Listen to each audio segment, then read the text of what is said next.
I'm Mick Glaeser. I'm a professor in the economics department, and I study cities and housing. We are in an extraordinary moment in America because there's so much focus on housing affordability.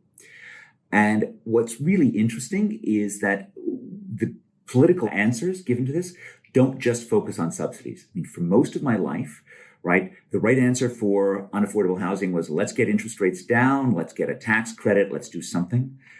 Somewhat amazingly, both sides of the aisle have decided that we have too little housing supply and that that's partially due to regulation. And that's kind of an amazing thing. It's both something which, given that I've worked on this topic for a quarter of a century, I find gratifying. But of course, the reason why it's reached a political consensus is because the problem is so severe. And it's a problem that is freezing out ordinary Americans from their ability to buy homes.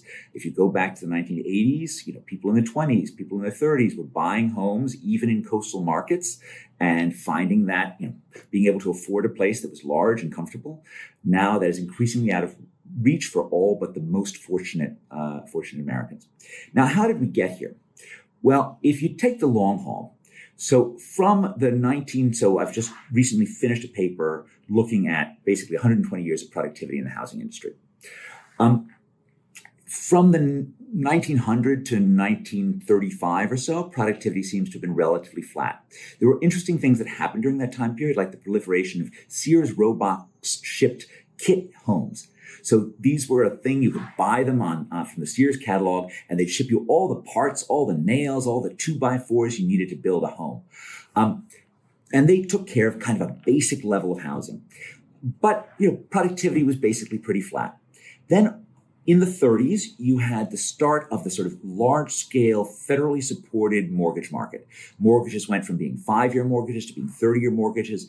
And so more and more Americans were actually able to borrow. In the post-war period, tons of veterans coming back from World War II had access to Veterans Administration loans, and the federal mortgage thing just churned. On top of this, the proliferation of mass-produced automobiles made it possible for ordinary Americans to consider moving into the suburbs. And in response to this massive increase in demand for housing that was generated by these federal policies and by the increase in the car, you saw a massive supply response.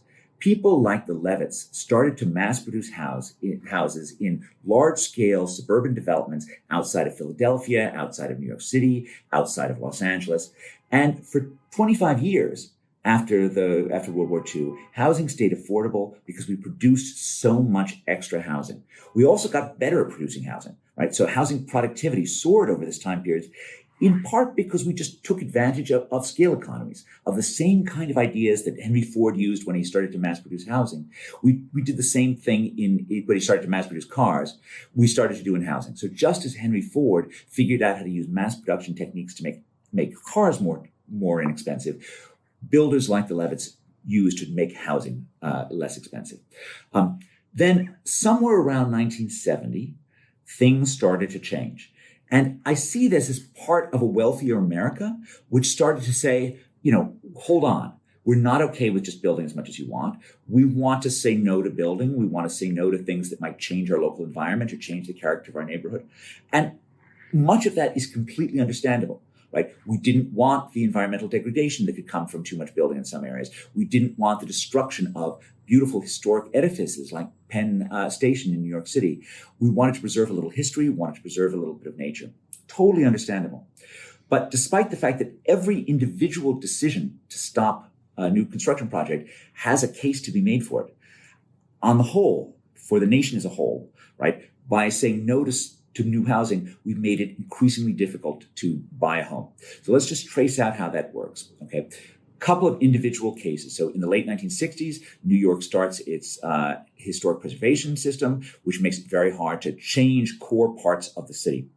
1973, Friends of Mammoth case in California is one example of one of these cases which made things much easier to block new building, in part by requiring an environmental impact review for every form of new construction.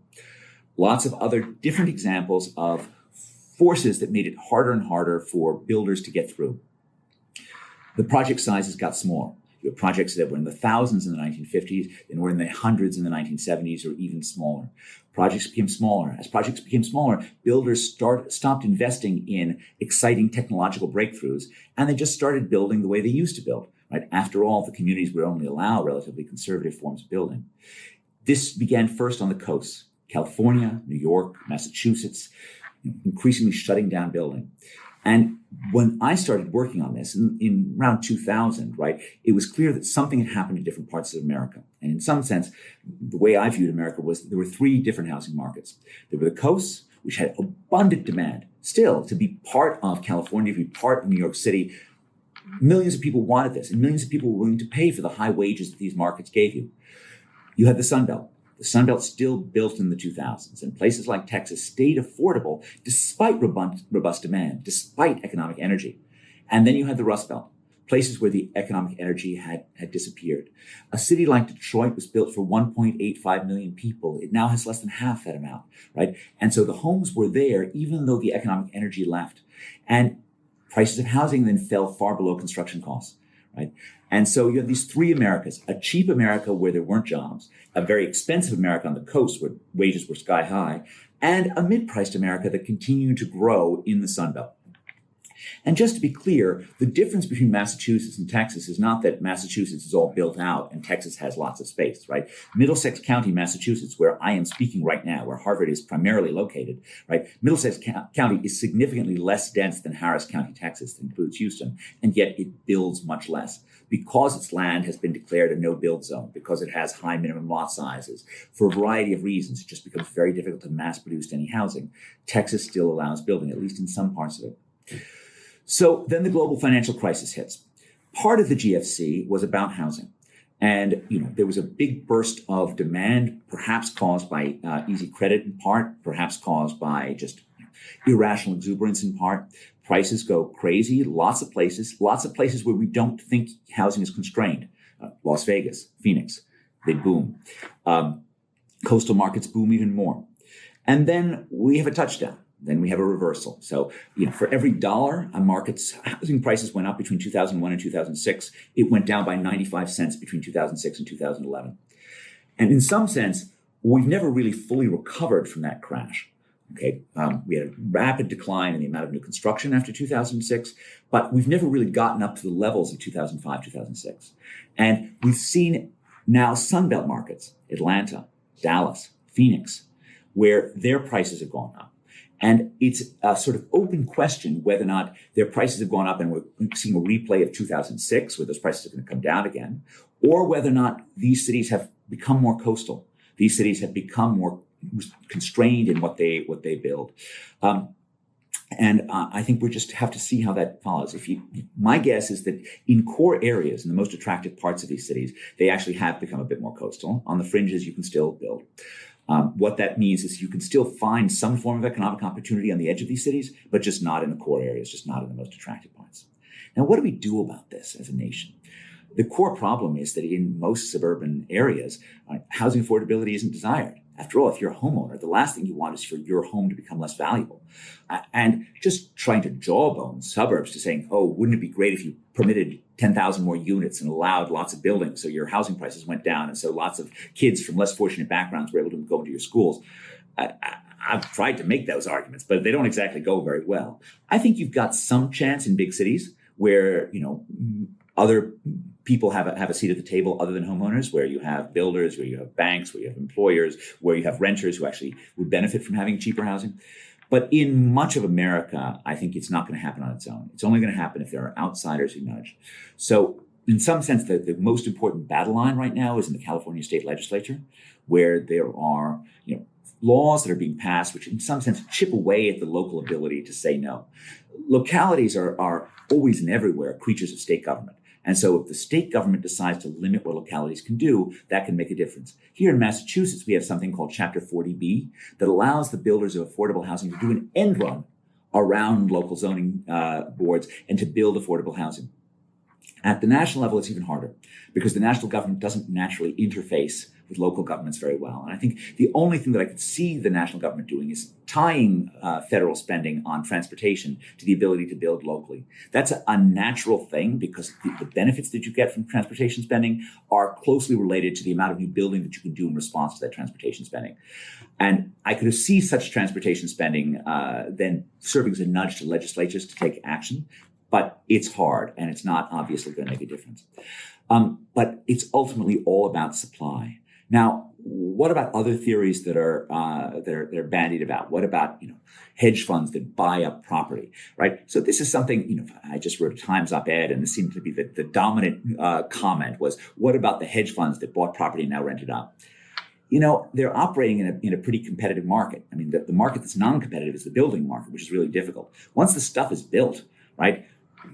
Lots of people are renting, lots of entities are renting, and the hedge fund takeover of entry into rental markets was often because we had too much owner-occupied housing after the big boom, and they figured out how to rent that out. I think that's likely to be making rental markets more rather than less efficient over time. So I don't think we should be trying to put price controls. I don't think we should be stopping investors from renting out housing. As far as I'm concerned, I'd like to see more rental housing in America. I'd like to see more investors buy out owner-occupiers and provide more rental space rather than less. I think ultimately this comes down to an inability to supply. There's no repealing the laws of supply and demand. When you have red-hot demand for a particular area and you make it impossible to build, you risk turning that area into a boutique town that's available only to the wealthy. And that's exactly what America has done in far too many places. And we have to figure out some way that we're going to enable ourselves to get back to the world of the 1950s and the 1960s, in which mass production of attractive housing was something that became increasingly feasible, became increasingly attractive for builders throughout America. So, just some water. So I think we're past the peak of inflation. So, and the main force last year driving inflation up was housing prices. Mm-hmm. So I don't see inflation as being some separate force. It's an outcome, partially of robust expansionary fiscal policy and partially of things that are supply constraints in different areas. I'm going to leave it to the macroeconomists to sort out what share of those things are. But the way that, think about if housing were like a different industry, right? Nobody worries about, computers becoming increasingly unaffordable because there exist lots of competitive computer providers, and they've made products that were unimaginable 20 years ago, partially by technological improvement, partially through the virtues of competition, partially through mass production, right? Housing feels totally different. And our expectations that a free market in housing will lead to low prices in housing just aren't there, in part because we've just made it so difficult to build. And so I believe ultimately in the ability of entrepreneurs to figure out creative solutions to things if they aren't overregulated. And yet, in the case of housing, we make it very, very difficult to build. Just to be clear, I don't see deregulation as some panacea in lots of areas. I think sensible financial regulations are necessary. I am, in my work in the developing world, I am fully in favor of regulations that require the use of sewers and other forms of sanitary infrastructure. In fact, I'd be happy with a rule that just says if you're going to impose a local regulation, you just have to engage in cost-benefit analysis to figure out whether or not its benefits exceed the costs, which is something that has never been done with local zoning anywhere in the country. Policies were embraced starting in the 1920s. The Federal Department of Commerce and Herbert Hoover was secretary of it, played an outsized role in pushing these policies everywhere. And we never engaged in a proper analysis of whether or not they were sensible or not. And yet they blanketed America and they put America's housing into a straitjacket. So in the current environment, we are certainly, would-be homebuyers are also experiencing higher mortgage rates than in the past. As I've already mentioned, low mortgage rates, 30-year mortgages were part of what fueled the post-war housing boom. I think that problem will largely self-correct. I think the Fed has already begun cutting the interest rates. I think mortgage rates are likely to follow. If they stay higher than they were during the sort of long period with incredibly low mortgage rates, we still should be able to live with that. And if housing supply is sufficiently unconstrained, prices will still fall, even though mortgage rates stay high. And the combination of sort of declining costs and high mortgage rates should be something that American homebuyers can survive.